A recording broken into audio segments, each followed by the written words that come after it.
What is the scientific method? You may have seen simplified flowcharts of the scientific method which have an observation being made and then patterns in the data being sought to form a hypothesis. Then a prediction is made, more observations, followed by an adjustment of the hypothesis or confirmation of the hypothesis, cycling back to the top of the situation if the hypothesis is rejected. If the hypothesis is confirmed, then with sufficient observational support it becomes a theory of nature or a law of nature. That sounds nice, but real science is a little messier than that and doesn't always adhere to anything as simple as a flowchart. However, the essence of that is true. We're using evidence-based reasoning, we're basing theories on data, and we're setting up a communal situation where society of scientists is involved in making these decisions. In the history of science, an important milestone was the development of the first societies of scientists in the 17th century, dating back from the time of Newton. This, of course, followed on from the Industrial Revolution and the imposition of science into the industrial arena, where it was responsible for the creation of a huge amount of wealth of England in the 16th and 17th century. The Royal Society was formed in the mid-17th century as the first group of scientists committed to open communication of their results, to peer review of their data, and to collaboratively working on the big scientific issues of the day. The Royal Society is the precursor for the National Academy of Sciences in the United States and analogous societies all over the world. So science is a communal enterprise, but it's not a closed shop. The results have to be made available to the general public, politicians, policymakers, educators, and the general taxpayer who often funds this enterprise. So when we talk of the scientific method, we have to recognize that it's quite a complex enterprise carried out by hundreds of thousands of people worldwide. So scientists are seeking natural causes or explanations for what happens in nature. That's key. Supernatural explanations, deus ex machina, or arbitrary or ad hoc causes that change on the situation are not considered proper scientific explanations. A scientific theory should explain as large amount of data as possible. And there's another scientific criterion that comes into play, which is actually more of an aesthetic judgment.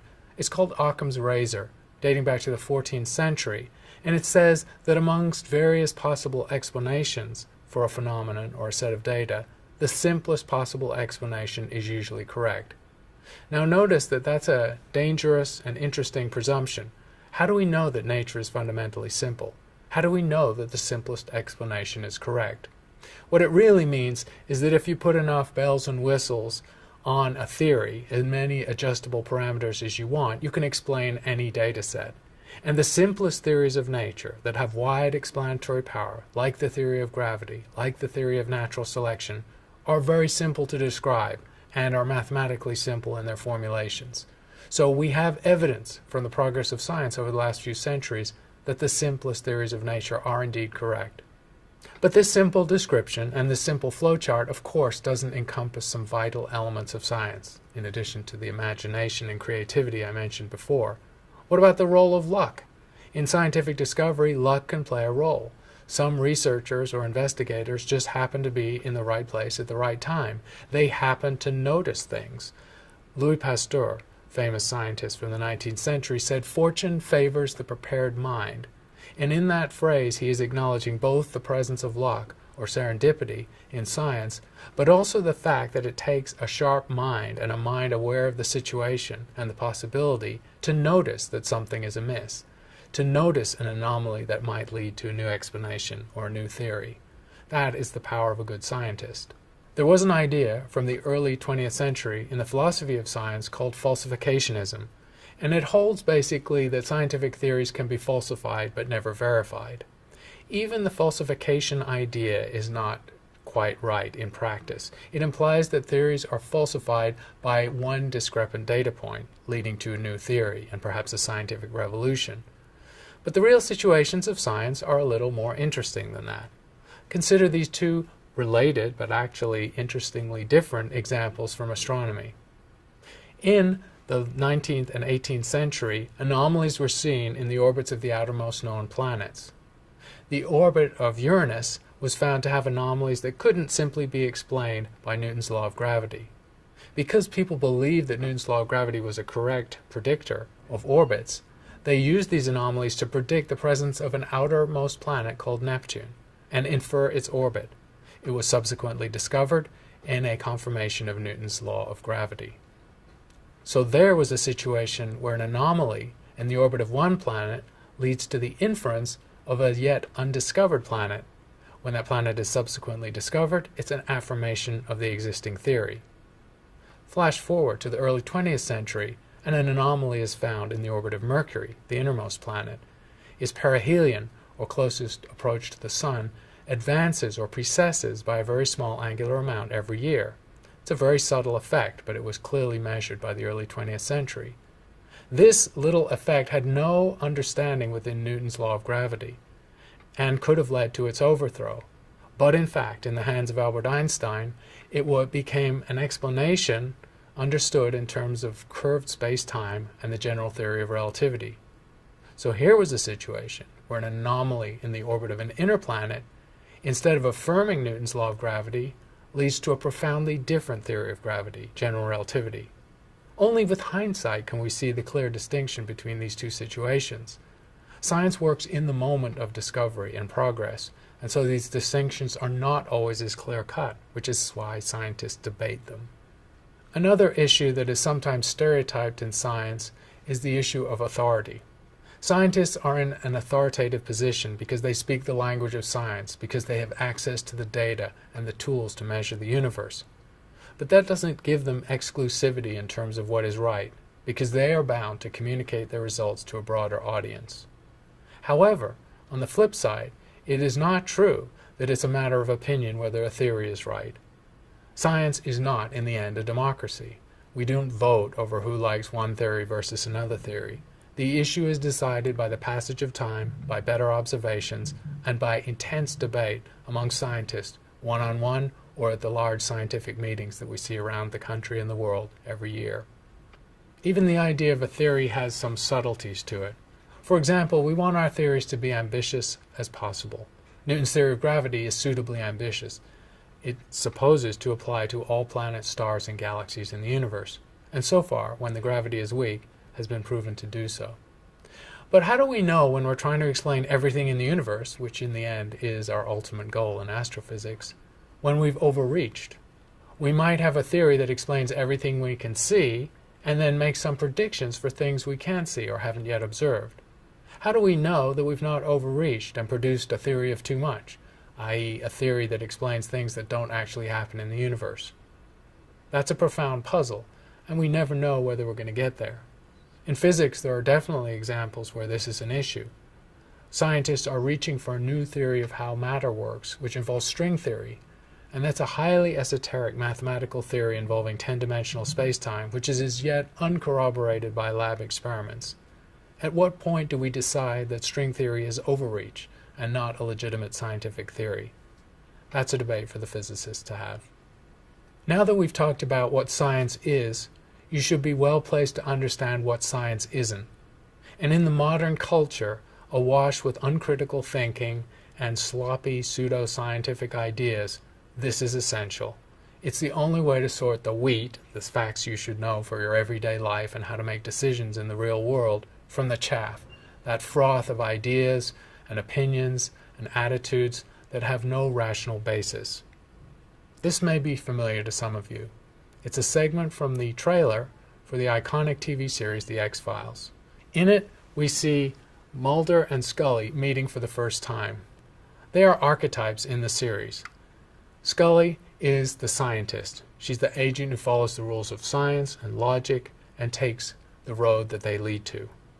Mulder is a bit of a pseudo-scientist, a bit of a mystic. He likes wild ideas, crazy theories, irrational ideas that have a little bit of scientific basis.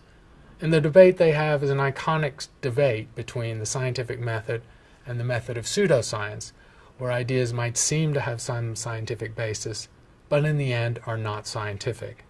Sorry, nobody down here but the FBI's most unwanted.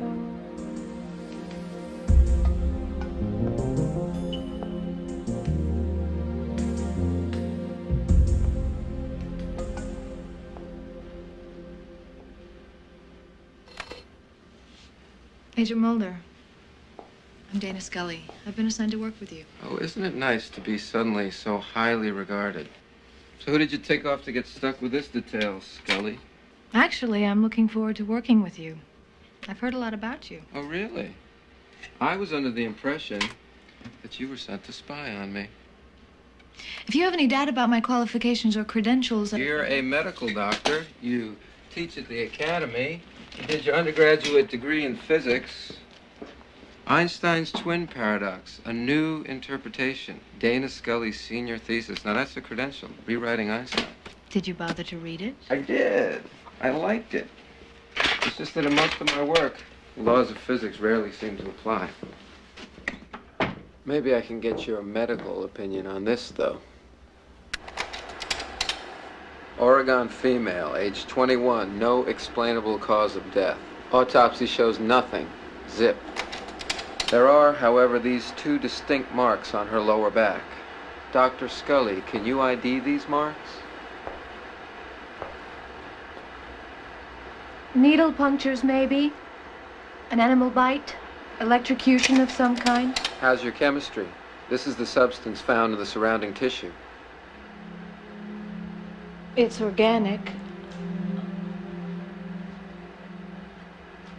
I don't know. Is it some kind of synthetic protein? Beats me. I've never seen it before either. But here it is again in Sturgis, South Dakota.